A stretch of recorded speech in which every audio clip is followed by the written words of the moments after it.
Mama, maaf kamar Kayla nggak rapi nih, berantakan, tidak sempat bersihkan.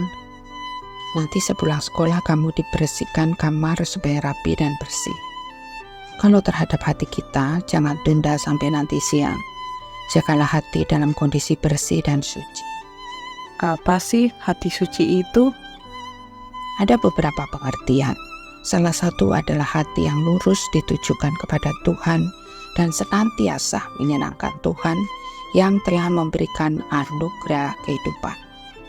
Jadi alangkah pentingnya selalu dekat dengan firman-Nya yang merupakan anugerah kehidupan itu sendiri.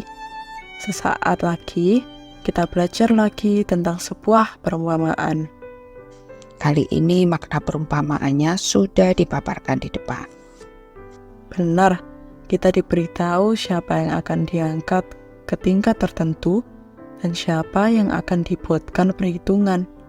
Segera kita perhatikan hikmatnya. Shalom anak-anak, sebelum memulai renungan kita, mari kita berdoa terlebih dahulu.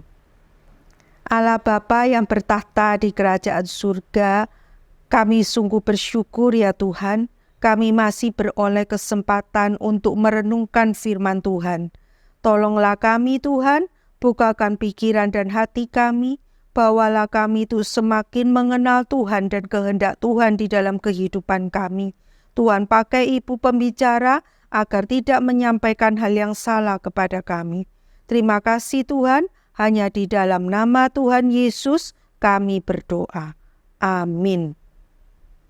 Anak-anak, pada hari ini ibu akan membahas tentang sebuah perumpamaan yang disampaikan oleh Tuhan Yesus karena Tuhan Yesus melihat ada satu penyakit, dalam tanda kutip ya, yang sedang melanda hampir semua orang, baik orang percaya maupun orang yang tidak percaya kepada Tuhan Yesus.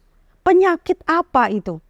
Penyakit yaitu merasa diri benar dan menganggap orang lain itu lebih rendah dari diri sendiri. Wah, ini penyakit ya anak-anak ya. Mari kita dengarkan perumpamaan dari Tuhan Yesus. Perumpamaannya demikian. Ada dua orang yang pergi ke bait Allah untuk berdoa. Yang seorang adalah orang Farisi dan yang satunya lagi adalah pemungut cukai. Di dalam bait Allah, orang Farisi ini berdiri dan berdoa tentang dirinya kepada Allah. Doanya demikian, "Ya Tuhan, aku mengucap syukur karena aku tidak seperti orang lain. Aku bukan perampok, bukan orang lalim, aku juga bukan pezina, dan juga bukan seperti pemungut cukai itu. Aku berpuasa 2 kali dalam seminggu, aku juga sudah memberikan 1/10 dari segala penghasilanku." Sedangkan pemungut cukai itu berdiri jauh-jauh. Dia bahkan tidak berani menengadah ke langit. Dia memukul-mukul dadanya sambil berkata kepada Tuhan, "Ya Tuhan, kasihanilah aku orang yang berdosa ini." Aku, yaitu Tuhan Yesus, berkata kepadamu bahwa orang ini, yaitu pemungut cukai itu, akan pulang ke rumah dengan dibenarkan oleh Allah. Sedangkan orang yang lain itu tidak. Barang siapa meninggikan diri, dia akan direndahkan. Dan barang siapa merendahkan diri, dia akan ditinggikan. Anak-anak, dari doanya itu tadi, kita bisa mengerti bahwa orang Farisi itu merasa dirinya sudah baik, dirinya sudah benar, sehingga dia merasa, wah aku berhak diperkenan oleh Allah. Karena aku sudah melakukan semua yang baik. Sedangkan pemungut cukai itu, dia sadar kalau dirinya itu orang berdosa. Tapi dia masih memberanikan diri untuk datang ke bait Allah untuk berdoa. Pemungut cukai sadar dia sudah melanggar perintah Allah. Dia sudah melanggar perjanjian kovenan dengan Allah. Dia datang ke bait Allah untuk memohon pengampunan dosa dari Allah. Dia memohon belas kasihan Allah. Karena itu Tuhan Yesus mengatakan bahwa Allah mau mengampuni dosanya. Dan Allah mau mendamaikan orang ini dengan diri Allah.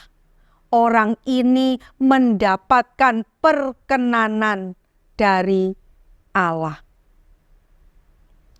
Anak-anak, orang Farisi merasa dirinya benar, merasa dirinya sudah berbuat baik. Dia tidak mengerti bahwa semua kebaikannya itu adalah seperti kain kotor di hadapan Allah.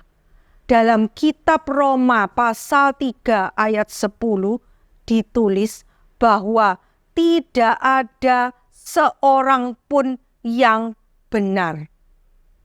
Dalam kitab Roma pasal 3 ayat 12b juga dicatat bahwa tidak ada manusia yang berbuat baik, seorang pun tidak. Anak-anak, orang Farisi ini tidak merasa kalau dirinya adalah orang berdosa.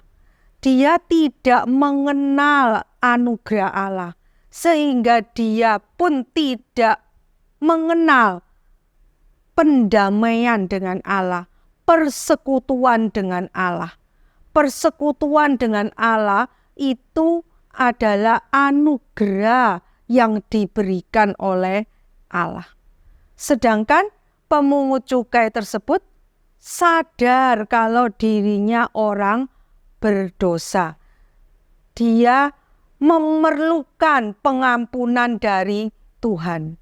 Sehingga dia mendapatkan pengampunan itu. Dan dia menjadi orang yang dibenarkan oleh Allah.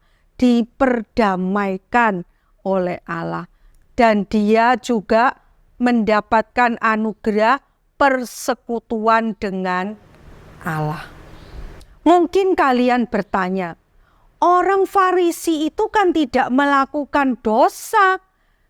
Kenapa dia tidak dibenarkan oleh Allah? Sedangkan pemungut cukai itu jelas-jelas dia sudah melakukan dosa. Dia sudah mencuri uang rakyat.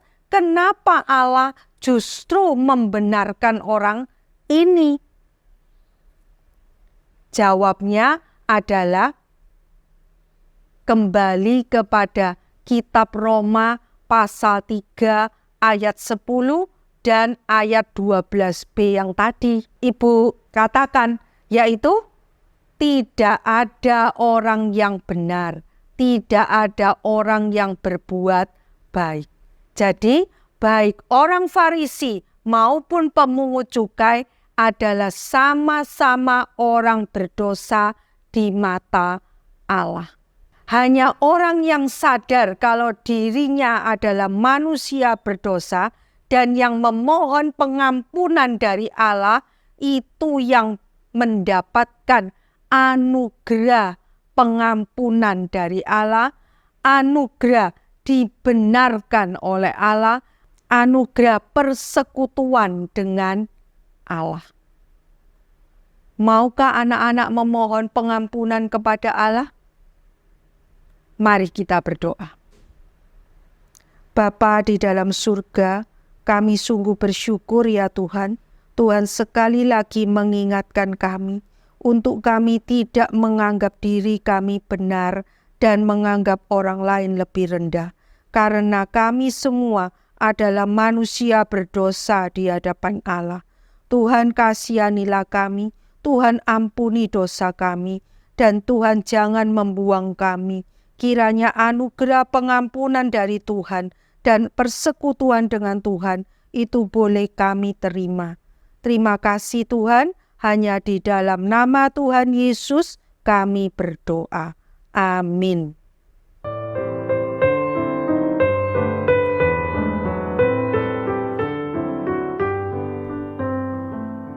Sahabat BDKA, dalam perumpamaan ini kita lihat ada banyak hal yang seringkali terjadi dalam kehidupan di kolong langit ini. Apa itu, Mah? Yakni barang siapa meninggikan diri, ia akan direndahkan. Dan barang siapa merendahkan diri, ia akan ditinggikan. Artinya, Coba lihat, si pemungut cukai dulunya adalah pendosa besar. Namun dari dosanya yang besar didapatkan pertobatan yang besar pula. Sebaliknya, kuasa jahat setan mendapatkan apa yang jahat dari apa yang terlihat sangat baik. benar juga ya, Mah. Farisi tersebut bukan perampok atau orang zalim, namun iblis membuatnya menjadi angkuh, sehingga ia menemui kebinasaannya. Benar-benar menyeramkan dosa kesombongan itu. Mari kita mengikis kesombongan dengan peringatan firman-Nya yang besok sampai pada Lukas 18 ayat 31 sampai 34. Amin.